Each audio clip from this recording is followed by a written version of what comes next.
今日要同大家分享嘅故事就係叫做分享嘅驚喜。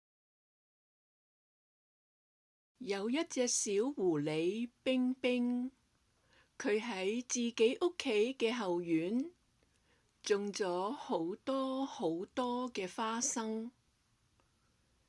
喺收成之後，佢拎咗一大籃花生去市集度做買賣。賣完之後，哇，仲剩低好多好多嘅花生喎。冰冰喺度諗，留返啲花生慢慢食。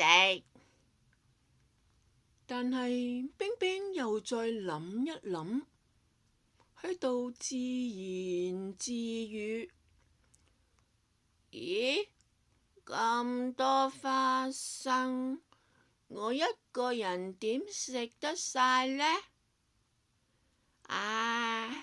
不如分啲俾我好朋友一齊食啦。我要諗下啲花生可以做到啲咩食物先。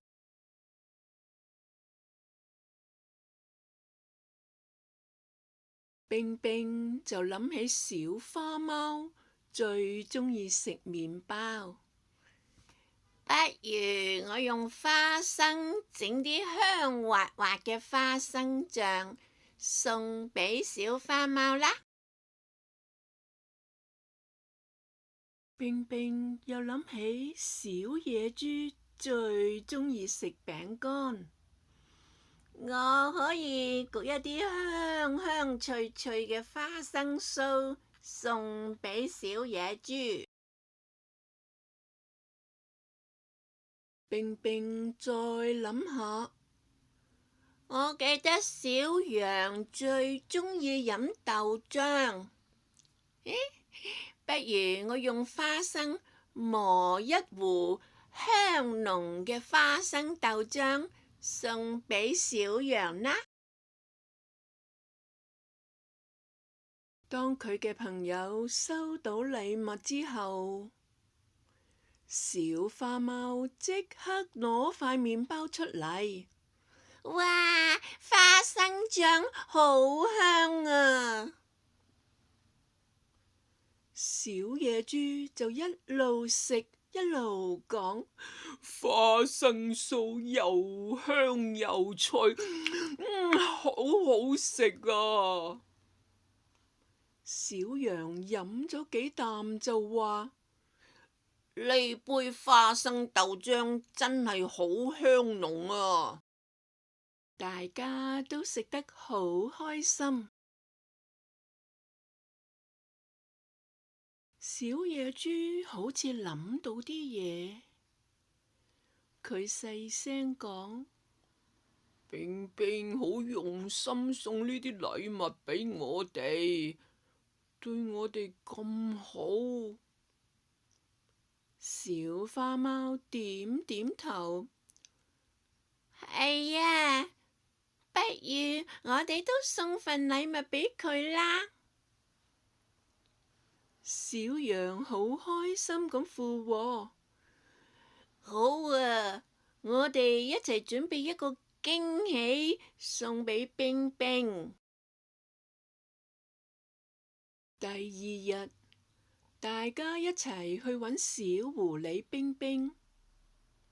小羊笑笑口同冰冰講：冰冰，呢份係我俾你嘅禮物。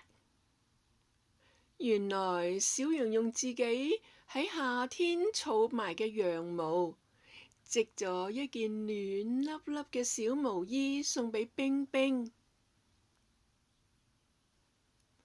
小野豬又拎出一箱好重嘅嘢，我喺泥地掘咗好多薯仔俾你，呢一大堆薯仔足夠你食足一個月。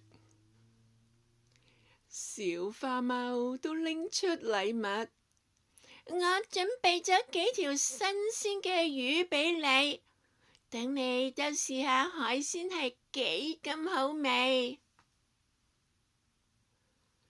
小狐狸冰冰收到嘅唔單止係佢哋嘅禮物，而係一份暖粒粒嘅心意。佢開心到不得了。小狐狸冰冰原本只係想同朋友分享佢可以用花生做出唔同嘅食物，冇諗到因為一份慷慨嘅分享，最後竟然收到咁多溫暖又驚喜嘅回禮。